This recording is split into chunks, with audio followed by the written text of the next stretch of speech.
बऱ्याचशा ठिकाणी दंगली सुरू आहेत। नाशिकमध्ये देखील मोठ्या प्रमाणात दंगल घडलेली, काय सांगाल? बांगलादेशामध्ये गेल्या आठवड्यामध्ये राजकीय अस्थिरता निर्माण झाली आणि त्या काळामध्ये त्यावेळेस विशेष करून हिंदूंना टार्गेट करून महिलांवर जो अत्याचार झाला, मुलींवर जो अत्याचार झाला, म्हणजे तो शब्दात न सांगण्यासारखा आहे। आणि त्याच्या निषेधार्थ सर्व सकल हिंदू समाजाने, सर्व संघटनांनी आज बंद पाळलेला होता।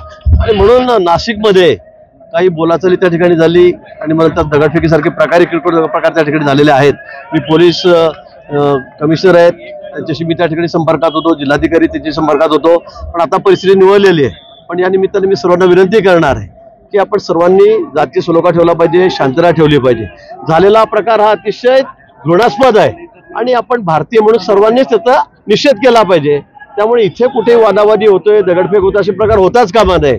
आणि म्हणून या निमित्ताने माझी सर्वांना विनंती आहे की आपण सर्वांनी शांतता ठेवावी, जातीय सलोखा या ठिकाणी ठेवावा। शांततेचा मोर्चा होता भाऊ हा सकल समाजाचा, तरी दंगली घडल्या, काय सांगा? मी तेच म्हणतोय, कारण हा खरं आपण याच्याकडे झालेला प्रकार आहे त्याच्याकडे कुठे जात समाज म्हणून बघू नका, धर्म म्हणून बघू नका। ज्या पद्धतीने त्या ठिकाणी महिलांवर अत्याचार झाला, इतका अन्याय झाला, मुलींवर अत्याचार झाला, अतिशय घृणास्पद प्रकार त्या ठिकाणी झालेला आहे। म्हणून त्या ठिकाणी झालेल्या या गोष्टीच्या विरोधामध्ये हा बंद पुकारलेला होता आणि म्हणून त्याला जातीय स्वरूप देऊ नका, कुठे दगडफेक करू नका, असं माझं प्रामाणिक मत आहे। आणि म्हणून आपण सर्वांनी शांतता ठेवावी, जातीय सलोखा निर्माण करावा, ठेवावा, असं माझा अजून पुन्हा आग्रहाची विनंती आपल्या सर्वांना आहे।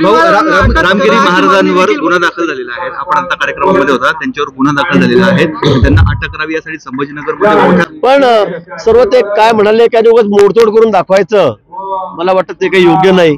त्याची शेवटी चौकशी होऊन त्या संदर्भामध्ये पोलीस त्या ठिकाणच्या संदर्भाने निर्णय करतील।